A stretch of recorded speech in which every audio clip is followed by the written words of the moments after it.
Do you want a board like that to draw? You can also change colors. And if you want to clear it, here's the button. So let's go and see the code. First of all, go create an HTML file and let's just name it index.html. Here, don't forget to type HTML5 and everything will come ready. Okay, to make the video shorter, I wrote everything and now I will tell you one by one what is it. So first of all, the title, I just wrote free drawing board and then I set a title for our or inside our website, which is online drawing board. You can name it as you want. For this canvas, this is the place that we can draw in. So we will see every single thing later, how to do it and how to size it and resize it, okay? And for these, I just picked these colors. Here is the colors. Okay, let me show you. So these are the colors that we will choose or do for this online drawing board. Okay, so until now we just have this, okay? So for JavaScript, I commented every single thing. So please go down in the description box. I will paste the link of the code there. And please, please, please reread the code very well and understand it. As I told you, I commented it very well. Oops. And please just go through it, okay? Because I will not go in details on it. I will just say things about here.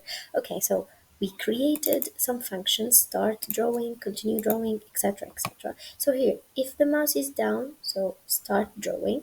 If the mouse is moving, continue drawing. If the mouse is up, means just stop drawing.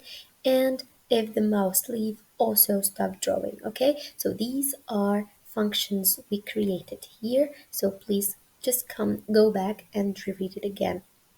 All right, here for cleaning, where is the function for cleaning? Okay, so there is a clean button. So for cleaning everything, so we will clean, oh, here it is. We will clean anything inside the rectangle if the button is clicked. Okay, so this is the explanation. That's it. Now for the CSS or for the styling, we added some CSS. For example, we centered every single thing. Also, we changed the title color, the size. For the board, we set the borders, the background color, of course, it should be white. And for the color option, where it should be justified in the center. What else? For the clean button, we changed the color, we changed the border radius. When we click the cursor will be pointer, and that's it. Okay, so this is for the CSS also. I hope everything is okay, and I hope you understood every single thing. And here is our final project or output. Yeah, we can say that. And I hope you like it. If you need or you want anything else, please don't forget to subscribe and please like button and a comment if this really helped you. And don't forget, everything will be in the description box.